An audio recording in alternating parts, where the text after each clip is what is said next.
I'm not super dedicated to this social media influencer shtick, as you can see by my upload schedule. Just make a thing I think would be funny as a way to spite the absurdity that is today's world. Similarly to Mr. Freeman, it pisses me off that there's a notion that anyone who ain't white need to be put on a pedestal in today's society, and how the world is still set in the 1800s, yada yada yada. With YouTube specifically going out of their way to uplift certain identity groups on a certain month, less about their merits and more about how they look.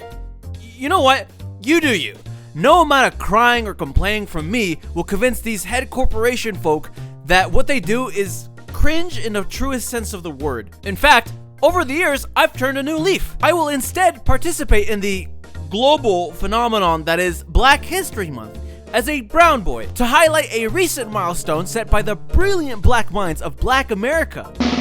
The American Society of Magical? I will in fact not be saying that, because no matter the reason, even if I'm reading off the actual title of a real movie, I'm in the wrong here. Apparently, it is a satire, comedy, heavy emphasis on fantasy story about a group of magical black people to, quote, dedicate their lives to a cause of utmost importance, making white people's lives easier. I made a very knee-jerk reactionary video on it initially, criticizing its existence and ridiculousness of the premise. But over time, I've had an opinion. Maybe I'm judging this a little too harshly. I'm a big fan of edgy dark humor. I laugh at the occasional 7-Eleven double tower memes. People should be allowed to make fun of whatever and whomever they want, egg whites included. That being said, I'm gonna watch this for the first and only time, because I get the sense that I'm not gonna like this movie despite its bold title choice. But who knows, maybe it's another cuties movie where the project is just a misunderstood masterpiece of cinema. Could you imagine if I fucking play this movie and I forgot to hit record? I gotta do this sober too, this fucking sucks. Sorry, it's just, wow, they are really leaning into that shit. Fucking hell. There he is. Excuse me, sorry about that. Fucking mean, rude, indecent. Look at these fucking white people. Hi. Is that yarn? Yes. Is it It's yarn? Yeah, it's yarn.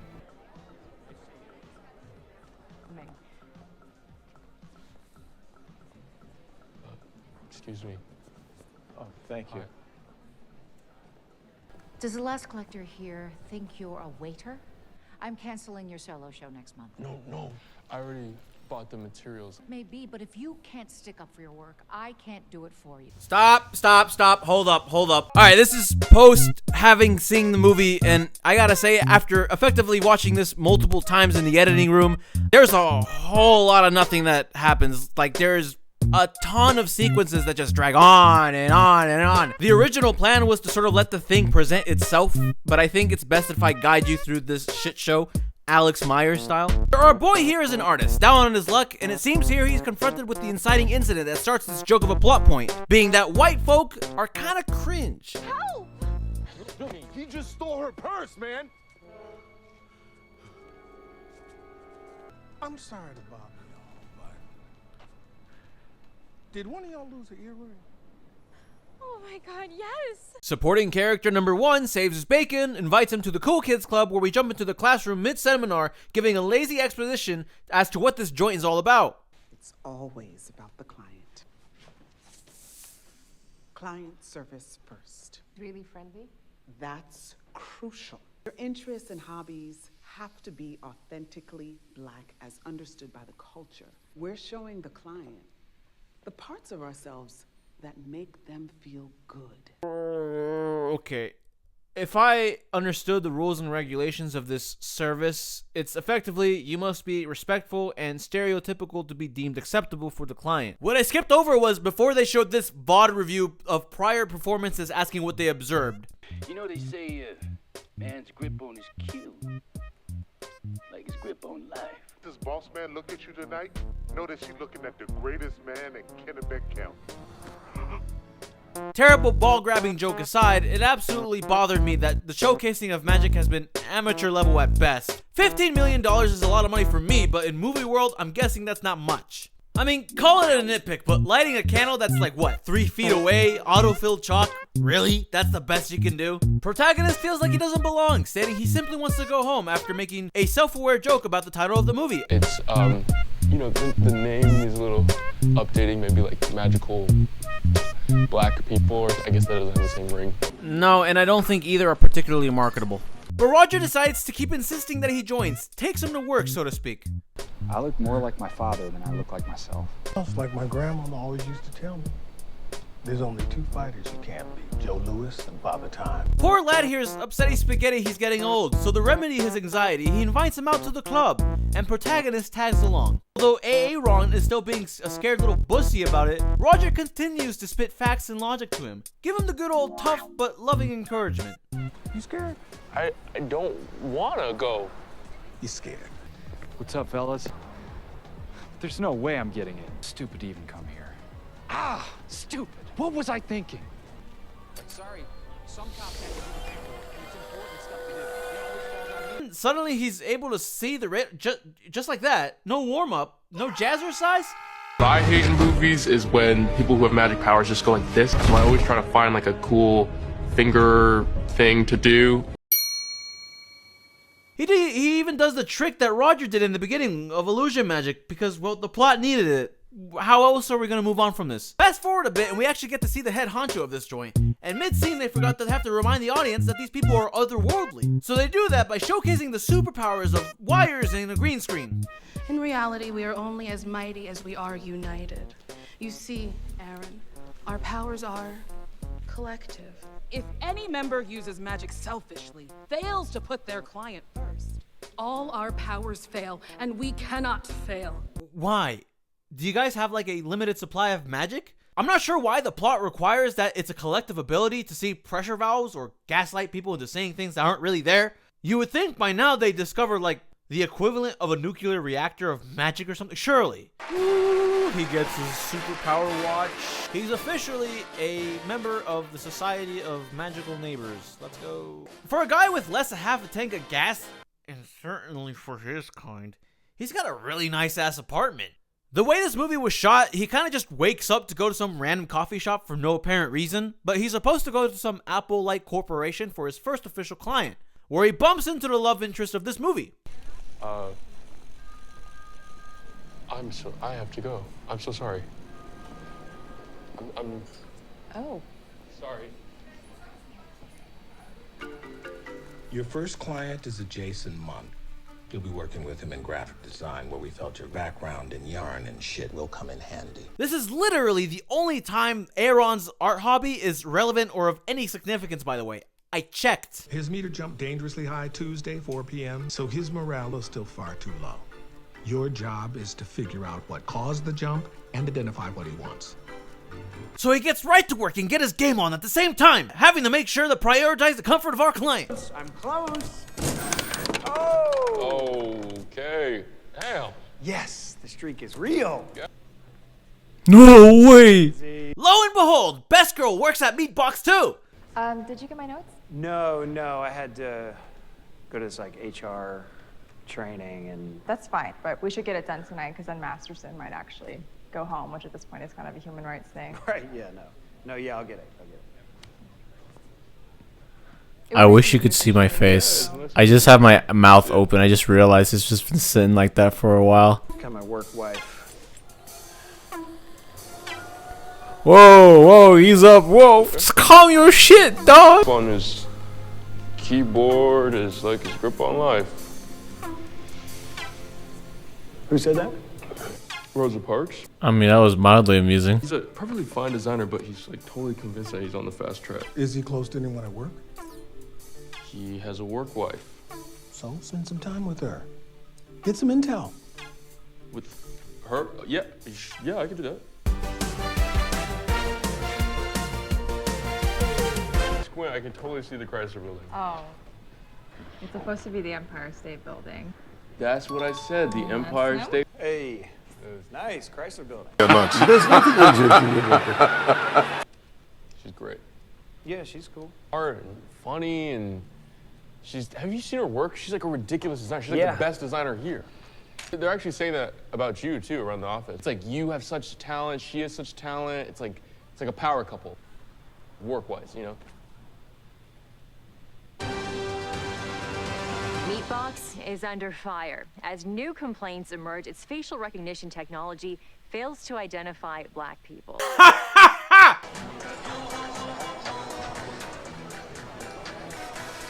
Ahoy, ahoy, ahoy! Chips ahoy! A whole lot of yum! You're gonna hear outlandish accusations. Mick's biased. Mick's a racist. Mix doesn't brush his teeth. Mix a part of the cartel. We are the same company that last quarter alone partnered with 22 black-owned vendors. We are the same company that during the George Floyd protests suspended operations for 12 hours. I'm thrilled to announce that in the next 30 days, we are relaunching the Meatbox brand. The next day. Dude, thank you. You're welcome. Seriously, man, it was like an epiphany. I can't believe I didn't see it before. Sorry, what are we talking about? Lizzie. What? You were trying to set us up. No, that's not what I was doing. So now, Aaron is forced to play wingman to the white man as a part of keeping his emotions in check. Now he's got to help him get the woman, which unfortunately he's in love with too. The next day, Aaron is troubled by the trials and tribulations of the job, while Lizzie, on the other hand, is getting cucked by the client. By this lady who says he's more befitting of the job. But I'm sorry, that's my design, though. You know. No, I know. Jason's just better in a room, and he's great in a room. Is he? He's so charismatic, and he's loud. Well, it's a loud company, Lizzie. God damn it, Lizzie, can't you see that if you talk quietly, no one will hear you through all the noise? Reasonably upset by hearing that, Aaron sees that as well. So he does the very macho thing and invites her on a walk. In more ways than you could imagine, but I mean, I don't know. I think I'm a good designer. I went to RISD with some great designers. You're killing it. Thank you. Thing for me, like it's, it's amazing to even get in there. You did. You still do. I got this. Maybe I'm missing something. I look back at all these Better Call Saul clips all the time, and admittedly, if I watch these out of context, maybe it's just as boring. But I sat through this movie and watched this in context, and I just don't think it landed. I'm not gonna pretend I'm some marvelous filmmaker, but I'm gonna do so anyways and say if you insist on writing something like this, a comparable scene would probably be Andrew's and Emma's performance in The Amazing Spider-Man 2. It effectively has the same thing going on here, that being our couples are being cute and reminding me how delicious that 9mm is looking. Probably not the fairest to compare and contrast, because what Andrew and Emma had, not only were they talented actors on their own, but their lovey-dovey interactions were authentic because they were actually dating in the time. Or after shooting, I don't know. Don't fact check me. Point is, they had chemistry. Hans Zimmer mustering on that beat. Simple but aesthetically pleasing cinematography. The more I described about what I liked about this scene, the more my opinion just becomes subjective horseradish. Admittedly, it's a little hard to grasp how these actors felt at the time. Not that I can read their minds. They said they had chemistry? Alright, they had chemistry. I just certainly don't think the lack of a soundtrack in this movie at all helped with the whole selling any real emotional beats. It's at this point we finally learn a little bit more about Aaron nearly an hour into this movie. Like I saw this Wall Street bro get mugged one time, but when this guy got mugged, he was so surprised. For the mugging, he was so sure that the world wasn't gonna come for him that it took him a super long time to realize that he was getting mugged. He thought the knife was a present.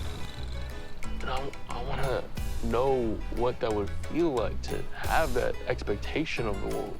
I'm floating in salt water and can just relax.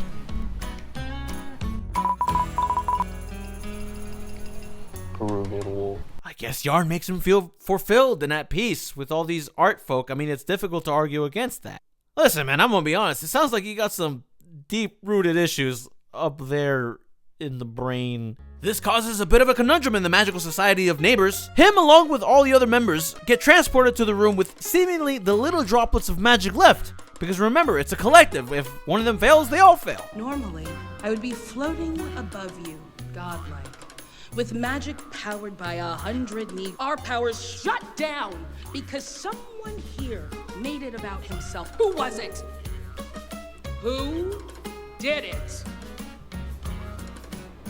Tanya, I hereby beg you from the American Society of Math. You will be forced to live in America. No. As a regular black person.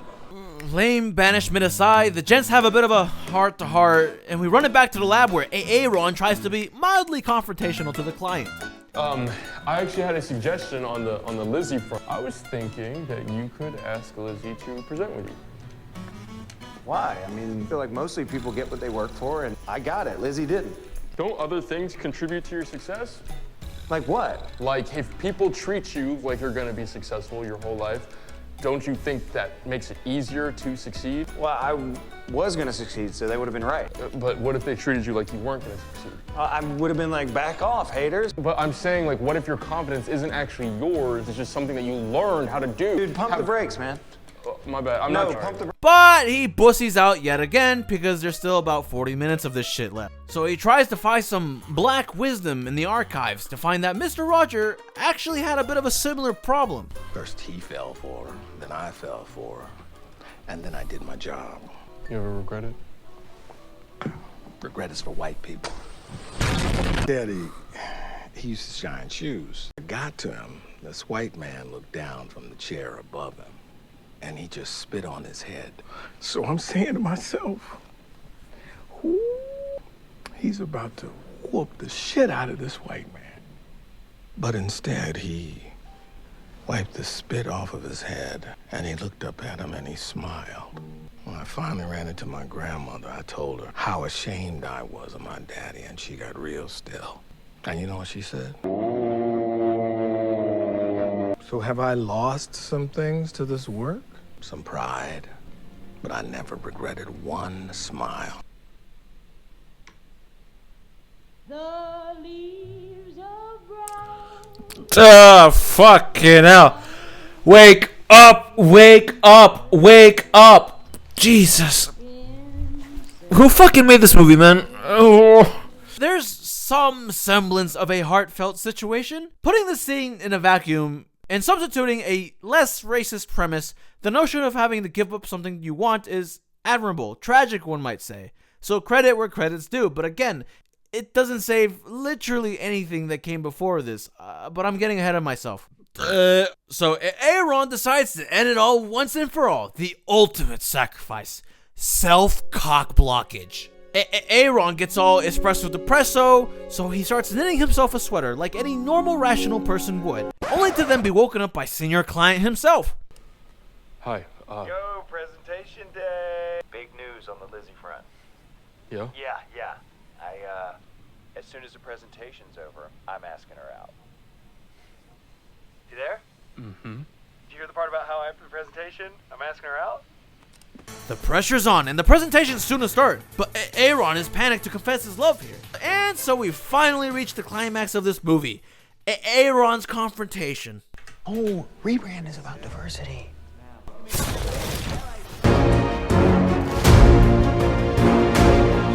I didn't like that. What? That thing you said, I didn't like it. Okay. Pretty big for me, because I usually only worry about how you feel. Because I would never say anything racist. You said you only needed me on stage because I'm diverse. No, I didn't. Yes, you did. No, I said the presentation is about diversity. I mean, that's semantic. If what you're saying happened, then I'm racist, and I'm not racist, so it couldn't have happened how you said it happened. See, I'm a good boy. I take notes.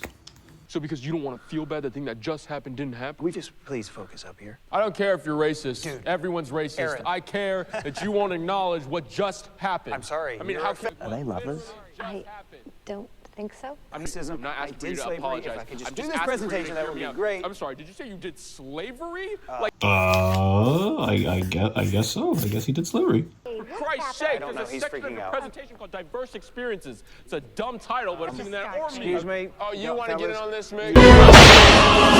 I think you understand me? Yeah. Mick, And my you name don't is understand Jason. other people. You own an island. Right. I'd like to. Why are you doing this? We're friends. You're not my friend. I live in a country that makes me feel like it wants me dead. Where if I get shot today, there is an army of people ready to explain how it was probably my fault. Probably. This country This is mate books. has been so deeply indifferent to whether or not I exist is fuck that. I deserve to be here, not just on this stage, but in this world. And that, believe it or not, is a revelation to me. I didn't know that. Me neither.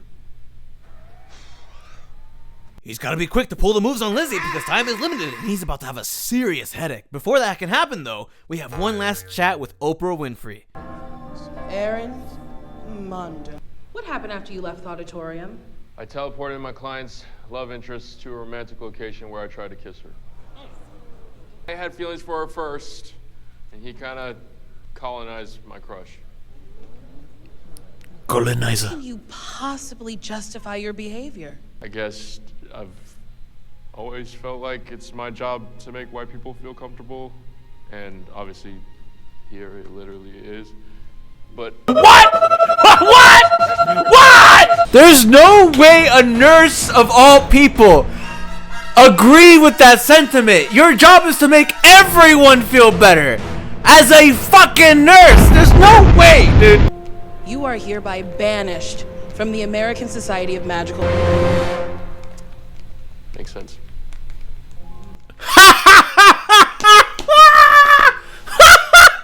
I'm gonna fucking kill my. Roger is gonna be the one to pull the old yeller, but the spell doesn't seem to work, and I'll be honest, I don't think they give any explanation. The only explanation was, we sometimes get power outages, but this one's different. You will now live your life as a regular black person. I'm curious to see how you gonna make it out of all this. Make it out of what? You didn't leave her in LA. Oh. No. No, no, no. No.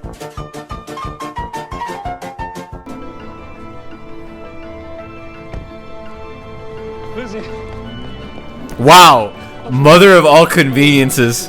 How is he not huffing and puffing in that kiss? Like, movie end, movie end, movie end, movie end, movie end, movie end, movie end, movie end. Oh, another 5-10 minute long shot walk, please. I was kidding. I was fucking kidding. I don't want another long shot. Fucking no. Wait, is it over? No! Woo! Finally, I made it to this part of the goddamn script. I promise I'm doing my best to not boil down my thoughts to racist movie is racist. But if this is how your movie is filmed, directed, and scripted, and ultimately executed, you don't make it easy to not come to that conclusion. Throughout my writing of this script, I had realized something and decided to keep as much of the racist stuff until the end. Because I definitely don't want to ignore it, but at the same time, it got really redundant to keep pointing it out throughout the movie. If you don't know, because I certainly didn't, apparently it's a real term coined to describe a character whose role is to support the main character. I figured it was just called supporting cast, but I guess there's a more specific term for it. The idea can get into pretty ridiculous levels of lunacy. Point is, the director wanted to make a satirical take on the concept as a whole, and make it literal. Which, again, I'm sincerely not opposed of. Dare I say there's a level of truth to this shit. But when you make something like this, especially something this controversial, execution is pretty much do or die. The director insists these experiences are real, but when you have things like